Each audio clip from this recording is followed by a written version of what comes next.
Have you ever experienced real fear? Not our instinctual fight or flight instinct or our knee-jerk reaction to jump at a fright, but the kind of fear that sits in your stomach long after the experience is over. Something that you don't even understand. Chances are that experience, in part, was inspired by H.P. Lovecraft. Hey guys, it's sphamedia here, and today I'm going to explain the mastery of horror by H.P. Lovecraft and the genesis of cosmic psychological horror. To understand the mythos of Cthulhu or the horrors of dagon, we first must understand the puppet master, the author himself, whose life was tragic and often inspirational towards his own twisted authorship. Some may say that his tales of madness came from his own experiences, and it all began with his father, a rather successful businessman, yet somewhat troubled. He kept his creeping psychosis as isolated as possible, but in the spring of 1893, he couldn't handle the terrors of his mind anymore, having taken a complete mental break and being institutionalised, leaving H.P. Lovecraft and his mother with no choice but to return to Rhode Island with their family. Although only an infant, this event would haunt his mind throughout his life. The fear of not knowing what plagued his father,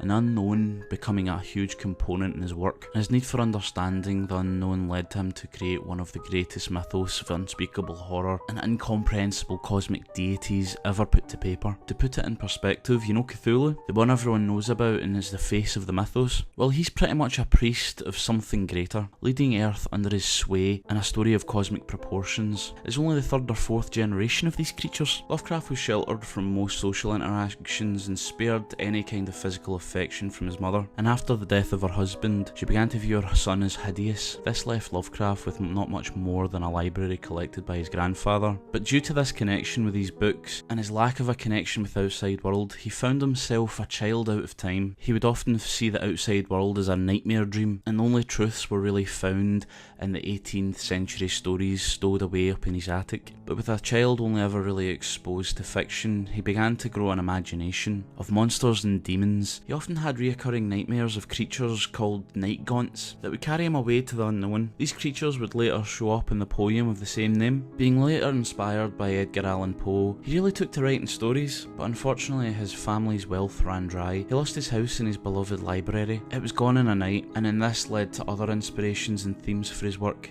such as deep depression. He was really a man of depression and fear, and in 1919, the first story to be published was Dagon. The story had a coastal theme, but it was the first of many to create an image of what Lovecraft became famous for. You see, the creature was more of a catalyst of the story, the turning point, but it itself was not the focus. Instead, it was the man's madness, the thought of the creature following him, that drove the story. This violation of nature that this fish creature represented would lay the foundation of what his cosmic horror mythos would become. But now that we have the mind behind the madness, we can actually explain the mythos itself, which has its own creation story. Much like in our reality, the world began with a Big Bang event, but rather than exploding atoms, this was created by Azothoth, a deity of chaos, and with this event, Azothoth had created chaos. He would create and destroy for a millennia, but from the cracks of this process is born three main sons: Nyarlathotep, the shapeshifter, the Nameless Mist, and the Darkness. These sons would create chaos and destruction in the name of their father, but they would create their minions in their own. One day, they chose to betray their father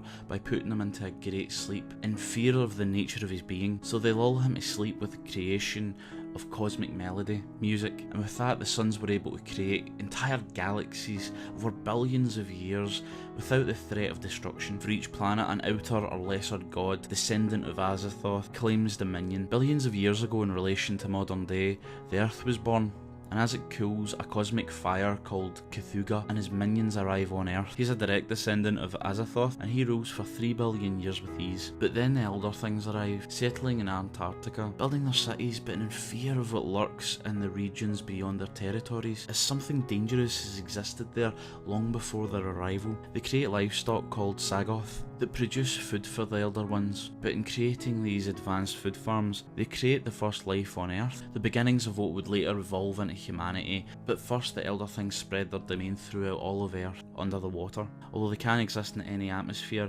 water seems to be of their favour. Flying polyps are the next race to try and take Earth as their own, by building great towers on the dry land, but then they try and claim the sea, creating war with the Elder Ones who live under it. Whilst the battles were long and the war was immense, the Elder Things emerge victorious. The Elder Things take notice to the life that is being created by the Sagoth, and notice how it changes. So they experiment on them, creating the first fish, which they let live on their own accord, allowing them space to evolve and change. On a planet far away is a species known as the Yip, who are on a dying planet who transmit their conscious minds to creatures of Earth, and they then try and claim the surface world as their own. They drive these flying polyps that have survived war deep underground and create their first city of Kulcanis. With a home base, they transfer their consciousness across the galaxy and return to gather knowledge and advance. As the fish are just evolving to go on to land, an interdimensional traveller known as Kaukonfagan comes to Earth and determines that the most dominant species on the planet are these new amphibians, and decides to alter some into Miri Nigri, a species of slaves. These creatures would stay alive during the rise of man and breed with them to create the Toko Toko, a horror and bastardization of humanity. But before that could happen, there's a cataclysmic cosmic event creating new landmasses and destroying some of the Elder Things civilization. But these new landmasses attract something awful to the planet. Cthulhu and his starspawn arrive and claim these new landmasses, and seeing the threat that is coming, the Elder Things wage war on Cthulhu, but quickly realise that there is no chance of victory, so they make peace with him and allow him to keep his land domain. Later, more creatures come to serve Cthulhu, like the Deep Ones and Dagon, most famously known from H.P. Lovecraft's story of the same name, and these creatures create the great city of Rilia around the same time as the reptiles evolve. Through the influence of Yig and his guidance, they create the city of Valazilla. The Shoggoth created by the Elder Things rebel soon after this point, but they are destroyed, stopping any new types of species evolving outside of the already created evolutionary groups. But without the changing competitions, basic reptiles evolve into dinosaurs and destroy Yig's civilization of chosen serpent reptiles. But those who survive go into hiding. A new cosmic creature enters and joins the fray, called Mai Go, sent by Yiggoth to mine and extract precious materials from the planet. Again, the Elder Things tried to fight them off, but due to a millennia of defeat and de-evolution, they are no longer strong enough. The second cosmic event happens, and everything leading up to this point changes. The dinosaurs are destroyed, the flying polyps rise from the earth and take revenge on the Yip. This attack causes them to retreat to Jupiter, but some of them are able to travel into the future and send their consciousness to humans. It destroys most of the Elder Things and also allows the serpents of Yig to resurface. They've even evolved enough to create servant species, which appear to be another perversion of humanity's evolutionary path. Most of these creatures die in a civil war between who's loyal to Yig and those who began worshipping Sagotha, and a species known as Vermus gain their freedom. Then the Athagwa comes to Earth, creating the Ice Age and killing most of the Vermus. The Elder Things in their fallen state struggle to survive in the cold and create creatures similar to penguins in an attempt to keep warm. The Vermus evolve and become Yetis, and the Serpents become the Dragon Kings. And at last, humanity begins to evolve. With their new forms and intellects, the humans are able to defeat the Dragon Kings, and with humanity as the dominant species on Earth, Nyarlathotep, the shapeshifter, arrives, and as one of Azothoth's great sons, he takes the form of pharaohs,